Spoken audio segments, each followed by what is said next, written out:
Hello friends वर्तमान discussion करवा +3 fourth semester Odia honours core 8 unit 4 तो यूनिट 4 रो समस्त 2 मार्क विशिष्ट संक्षिप्त प्रश्न उत्तर गुड़िक माने आलोचना करवा पूर्वर यूनिट 4 रो किछि 2 मार्क विशिष्ट संक्षिप्त प्रश्न उत्तर गुड़िक आलोचना कर सारचे अवशिष्ट जो प्रश्न गुड़िक रही से प्रश्न गुड़िक माने वर्तमान आलोचना करवा वीडियो को आरंभ करने पूर्व जो मैंने वर्तमान पर्यंत चैनल टी को सब्सक्राइब करना सब्सक्राइब करनियंतु बेल आइकन टी को प्रेस कर दियंतु जाफल आगामी वीडियो नोटिफिकेशन गुड़िक सर्वप्रथमे आपण मानक निकट में पहुँची पार वीडियो को स्किप न करी संपूर्ण रूपे देखा निमंते चेष्टा करूँ जदि स्किप करके देखिए वर्तमान आलोचनार विषयवस्तुटी सठिक रूप से बुझीपारे ना पूर्वर अनेक गुड़ी वीडियो अपलोड हो सारी अच्छी तो आपने चैनल टीर प्ले लिस्ट को जाई समस्त वीडियो देखिपारे। तो प्रश्नटी कौन अटे देखिए प्रश्नटी हूँ केबेठारू दासकाठी प्रसार लाभ करिथिबा जणा जाए प्रश्नटी एठार आम कौन देखुचे 21 नंबर प्रश्नटी हूँ केबेठारू दासकाठी प्रसार लाभ करिथिबा जणा जाए समाज शैव शाक्त नाथ धर्मर प्रवाह उपांत ओडिशा रे जेतेबेले वैष्णव चेतनार प्लावन सृष्टि करिछि दासकाठी से समय कौन हो प्रसार लाभ करिथिबा जणा जाए। तो दासकाठी प्रसार लाभ केउं समय जणा जाए समाज रे शैव शाक्त नाथ धर्मर प्रवाह उपांत ओडिशा रे जेतेबेले वैष्णव चेतनार प्लावन सृष्टि करिछि सेही समय ठारो दासकाठीर प्रसार लाभ घटिथिबा जणा जाए। परवर्ती प्रश्नटी कोन अटे परवर्ती प्रश्नटी होछि दासकाठी केउं अंचलर लोकप्रिय एवं एथिरे बाद्य काठी को कोन कुआ जाए। दासकाठी गंजाम अंचलर लोकप्रिय एवं एथिरे बाद्य काठी को रामताली व लक्ष्मण ताली कुआ जाए। दासकाठी होछि गंजाम अंचलर लोकप्रिय अटे एवं एथिरे बाद्य काठी को कौन बोली कुआ जाए एथिरे बाद्य काठी को रामताली व लक्ष्मण ताली बोली कुआ जाई थाए। 23 नंबर प्रश्नटी कौन अटे दासकाठी नृत्य रे विशेषकर केउं रस प्रमुख स्थान अधिकार करिथाए। दासकाठी नृत्य रे वीर श्रृंगार करुण व हास्य रस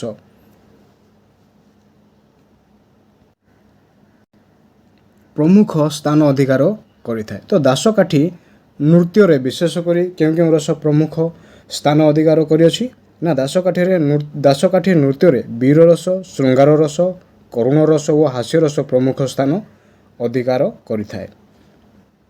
24 नंबर प्रश्नटी होछि दंडनाट काहाको कुहा जाए। दंड वा शास्त्री को अंगीकार करी निष्ठा व संयम द्वारा जो नाट दांडरे दंड धरी परिवेषण करा जाए ताहाको दंडनाट कुहा जाए। तो दंडनाट कहले एठारे आम कौन बुझू दंड वा शास्त्री को अंगीकार करी निष्ठा व संयम सहित जो नाट दांडरे दंड धरी परिवेषण करा जाय थाए ताहाको आम कौन कहि थाओ दंडनाट कहि थाओ। 25 नंबर प्रश्नटी कौन अटे 25 नंबर प्रश्नटी है दंडनाटर उत्पत्ति केबे व केउं अंचल बोली अनुमान करा जाए। दंडनाटर उत्पत्ति कहीं कहीं कहती नवम व अष्टम शताब्दी बेलू यार उत्पत्ति सोनपुर अंचल बोली अनुमान करा जाय थाए। तो दंडनाटर उत्पत्ति क्यों शताब्दी बोली आम अनुमान कर नवम व अष्टम शताब्दी एवं यार उत्पत्ति सोनपुर अंचल बोली कौन कर अनुमान कर 26 नंबर प्रश्न है क्यों समय दंड उत्सव पालित हुए। चैत्र पूर्णिमा ठारू विषुव संक्रांति पर्यंत दंड उत्सवटी कौन कर पालन कर 27 नंबर प्रश्नटी कौन अटे दंडनाट्य कौन देखा मिले एथिरे निष्ठा भक्ति उपवास सहित गीत वाद्य नृत्य परिवेषण देखा मिली थाए।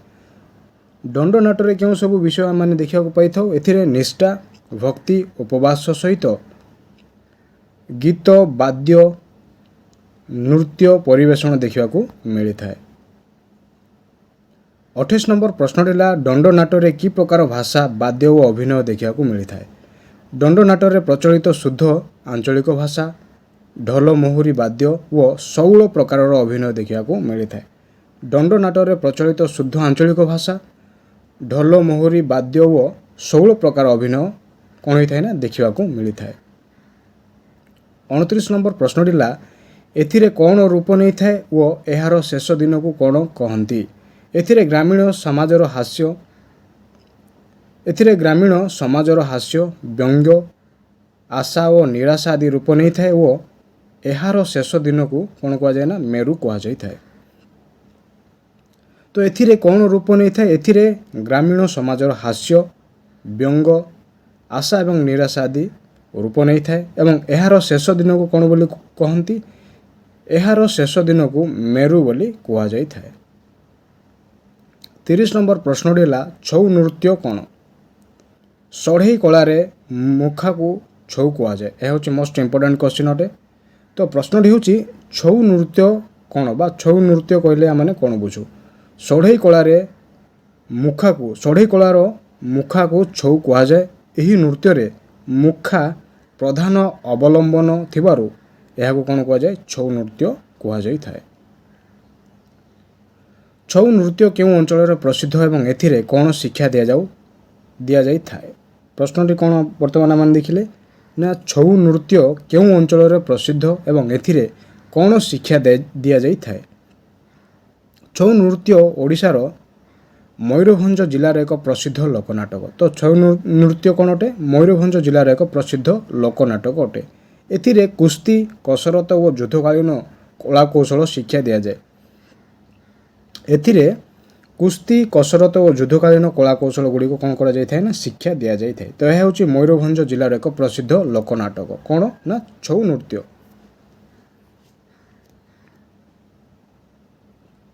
32 ନମ୍ବର ପ୍ରଶ୍ନରେ ହେଲା ଛଉ ନୃତ୍ୟରେ କଳାକାରମାନେ କେଉଁ ଭୂମିକାରେ ଅବତୀର୍ଣ୍ଣ ହୋଇଥାନ୍ତି?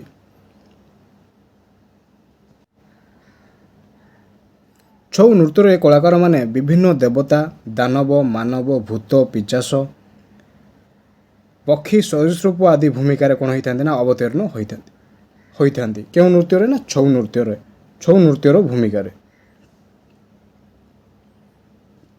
33 ନମ୍ବର ପ୍ରଶ୍ନଟି ହେଲା ଛଉ ନୃତ୍ୟର ବିଷୟବସ୍ତୁ କିପରି ଓ କେଉଁ ରସାତ୍ମକ? ଛଉ ନୃତ୍ୟର ବିଷୟବସ୍ତୁ ପୌରାଣିକ, ଆରଣ୍ୟକ ଓ କାଳ୍ପନିକ। ଏଥିରେ ବୀର ରସାତ୍ମକ କାହାଣୀ ପରିବେଷିତ କରାଯାଇଥାଏ। 34 ନମ୍ବର ପ୍ରଶ୍ନଟି ହେଲା ଲୀଳା ନାଟକ କ'ଣ? ଏହାର ଆଧାର ଭୂମି କେଉଁ ଉପାଖ୍ୟାନ? ଲୀଳା ନାଟକ ଏକ କ୍ରୀଡ଼ା ବା ଅନୁକରଣ ଅଟେ। ମଣିଷର ଖୁସିରେ ପ୍ରିୟତମର ବେଶ, ହାସ୍ୟ, କଥୋପକଥନକୁ ଅନୁକରଣ କରିବା ହେଉଛି ଲୀଳା। ଏହାର ଆଧାର ଭୂମି ପୌରାଣିକ ଉପାଖ୍ୟାନ ଅଟେ। ତ ଲୀଳା ନାଟକ କହିଲେ ଆମେ କ'ଣ ବୁଝୁ? ଲୀଳା ନାଟକ ଏକ କ୍ରୀଡ଼ା ବା ଅନୁକରଣ ଅଟେ। ଏହାର ଆଧାର ଭୂମିର ଉପାଖ୍ୟାନ ହେଉଛି ମଣିଷ ଖୁସିରେ ପ୍ରିୟତମର ବେଶ, ହାସ୍ୟ, କଥୋପକଥନକୁ ଅନୁକରଣ କରିବା ହେଉଛି ଲୀଳା। ଏହାର ଆଧାର ଭୂମି କ'ଣ ଅଟେ ନା ପୌରାଣିକ ଉପାଖ୍ୟାନ ଅଟେ। 35 ନମ୍ବର ପ୍ରଶ୍ନଟି ହେଉଛି ରାମଲୀଳା କ'ଣ? ଏହାର କେତୋଟି ରୂପ ଦେଖିବାକୁ ମିଳିଥାଏ? ରାମଲୀଳା ରାମ କଥା ଉପରେ ଆଧାରିତ ନାଟକ ଅଟେ।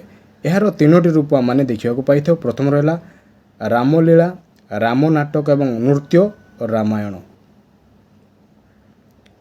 କୃଷ୍ଣ ଲୀଳା କ'ଣ? ଏଥିରେ କୃଷ୍ଣଙ୍କର କେତୋଟି ରୂପ ଦେଖିବାକୁ ମିଳିଥାଏ? କୃଷ୍ଣ ଉପାସନାର ଏକ ସମୃଦ୍ଧ ପରମ୍ପରା ହେଉଛି କୃଷ୍ଣ ଲୀଳା। ତ କୃଷ୍ଣ ଉପାସନାର ଏକ ସମୃଦ୍ଧ ପରମ୍ପରାକୁ କ'ଣ କୁହାଯାଏ? କୃଷ୍ଣ ଲୀଳା କୁହାଯାଇଥାଏ। ଏଥିରେ କୃଷ୍ଣଙ୍କର 2ଟି ରୂପ ଦେଖିବାକୁ ମିଳିଥାଏ। ସେଗୁଡ଼ିକ ହେଲା ଯୋଗେଶ୍ୱର କୃଷ୍ଣ ଏବଂ ପ୍ରେମିକ କୃଷ୍ଣ। 37 ନମ୍ବର ପ୍ରଶ୍ନଟି କ'ଣ ଅଟେ? ରାସଲୀଳା ବା ରାଧା ପ୍ରେମ ଲୀଳା କ'ଣ? କୃଷ୍ଣ ଲୀଳାର ଏକ ଆକର୍ଷଣୀୟ ଦିଗ ହେଉଛି ରାସଲୀଳା। ଗଞ୍ଜାମ ଅଞ୍ଚଳରେ ଏହା ରାଧା ପ୍ରେମ ଲୀଳା ନାମରେ କ'ଣ ହୋଇଅଛି ନା ପରିଚିତ ହୋଇଅଛି। 38 ନମ୍ବର ପ୍ରଶ୍ନଟି ହେଲା ରାଧା ପ୍ରେମ ଲୀଳାର କଥାବସ୍ତୁ ପରିକଳ୍ପନାରେ କି କିମ୍ବଦନ୍ତୀ ଶୁଣିବାକୁ ମିଳେ? କିମ୍ବଦନ୍ତୀ ହେଲା ଚିକିଟି ରାଜରାଣୀଙ୍କ ମନାନ୍ତର। ତ ଚିକିଟି ରାଜରାଣୀଙ୍କର ମନାନ୍ତର ରାଧା ପ୍ରେମ ଲୀଳା ଦର୍ଶନ ପରେ ମିଳନରେ ରୂପାନ୍ତରିତ ହୋଇଅଛି। ରାଜା ପୌରୁଷହୀନ କିଶୋରଚନ୍ଦ୍ର ଏହି ଲୀଳା ଦର୍ଶନ କରି ପୌରୁଷ ଫେରି ପାଇ ସାଂସାରିକ ଧର୍ମରେ ମନ ବଳାଇଥିବା କିମ୍ବଦନ୍ତୀ ଏହା କହିଥାଏ। 39 ନମ୍ବର ପ୍ରଶ୍ନଟି ହେଲା ଭାରତ ଲୀଳା କ'ଣ? କେଉଁ କଥାବସ୍ତୁ ଉପରେ ଏହାର ଆଧାର ଭୂମି? ମହାଭାରତର ଉପାଖ୍ୟାନ ସ୍ଥାନିତ ହେତୁ ଏହାକୁ ଭାରତ ଲୀଳା କୁହାଯାଇଥାଏ। ଅର୍ଜୁନ ଏବଂ ସୁଭଦ୍ରାଙ୍କର ପ୍ରେମ ପରିଣୟ କଥାବସ୍ତୁ ଏହାର ଆଧାର ଭୂମି ଅଟେ।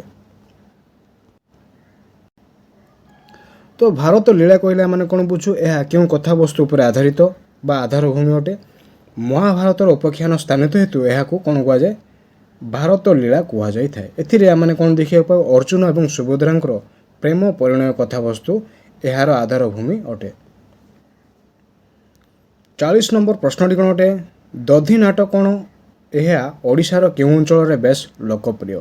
ତ ଦଧିନାଟ କହିଲେ ଆମେ ଏଠାରେ କ'ଣ ବୁଝୁ? ଶ୍ରୀକୃଷ୍ଣଙ୍କର ଲୀଳା ସମ୍ପର୍କୀୟ ବିଷୟବସ୍ତୁ ବା ଦଧି ଓ ଲବଣୀ ଚୋରି ବିଷୟବସ୍ତୁକୁ ନେଇ ଦଧିନାଟ ପ୍ରଚଳିତ ଅଟେ। ଏହା ଓଡ଼ିଶାର ଉତ୍ତର ଭାଗରେ ବିଶେଷ ଲୋକପ୍ରିୟ ହୋଇଅଛି। ତ ଦଧିନାଟଟି ଓଡ଼ିଶାର ଉତ୍ତର ଭାଗରେ ବିଶେଷ ଭାବରେ କ'ଣ ହୋଇଛି ନା ଲୋକପ୍ରିୟ ହୋଇଅଛି।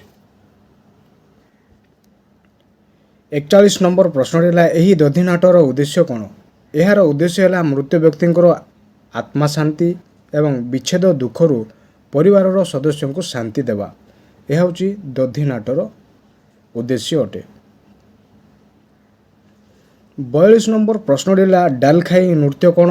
ଓଡ଼ିଶାର କେଉଁ ଅଞ୍ଚଳରେ ଏହା ବେଶ୍ ଲୋକପ୍ରିୟ? ଆଦିବାସୀମାନେ ନିଜର ମନର ଶାନ୍ତି ଓ ଅଭିଳାଷା ପୂରଣ ପାଇଁ ଯେଉଁ ଗଛ ଡାଳକୁ ପୂଜା କରି ଗୀତ ଗାଇ ନୃତ୍ୟ କରିଥାନ୍ତି ତାହାକୁ ଡାଲଖାଇ ନୃତ୍ୟ କୁହାଯାଏ। ତ ଡାଲଖାଇ ନୃତ୍ୟ କହିଲେ ଆମେ କ'ଣ ବୁଝୁ? ଆଦିବାସୀମାନେ ନିଜର ମନର ଶାନ୍ତି ଓ ଅଭିଳାଷା ପୂରଣ କରିବା ପାଇଁ ଯେଉଁ ଗଛ ଡାଳକୁ ପୂଜା କରି ଗୀତ ଗାଇ ନୃତ୍ୟ କରିଥାନ୍ତି ତାହାକୁ ଡାଲଖାଇ ନୃତ୍ୟ କୁହାଯାଏ। ଏହା ବିଶେଷ ଭାବରେ ପଶ୍ଚିମ ଓଡ଼ିଶାରେ ବେଶ୍ ଲୋକପ୍ରିୟ ଅଟେ। 43 ନମ୍ବର ପ୍ରଶ୍ନଟି ହେଲା ଡାଲଖାଇ ନୃତ୍ୟ କେବେ କିପରି ପରିବେଷିତ ହୋଇଥାଏ? ଡାଲଖାଇ ନୃତ୍ୟ ଦୁର୍ଗାଷ୍ଟମୀ ଦିନ ତରୁଣୀମାନେ ଭାଇମାନଙ୍କର ଶୁଭକାମନା କରି ଉପବାସ ରହି ପରିବେଷଣ କରିଥାନ୍ତି। ତ ଡାଲଖାଇ ନୃତ୍ୟ କିଭଳି ଭାବରେ ପରିବେଷିତ ହୋଇଥାଏ? ଡାଲଖାଇ ନୃତ୍ୟ ଦୁର୍ଗାଷ୍ଟମୀ ଦିନ ତରୁଣୀମାନେ ଭାଇମାନଙ୍କର ଶୁଭକାମନା କରି ଉପବାସ ରହି ପରିବେଷଣ କରିଥାନ୍ତି। ଅଷ୍ଟମୀ, ନବମୀ, ଦଶମୀ 3 ଦିନ ଏହି ନୃତ୍ୟ ଚାଲେ।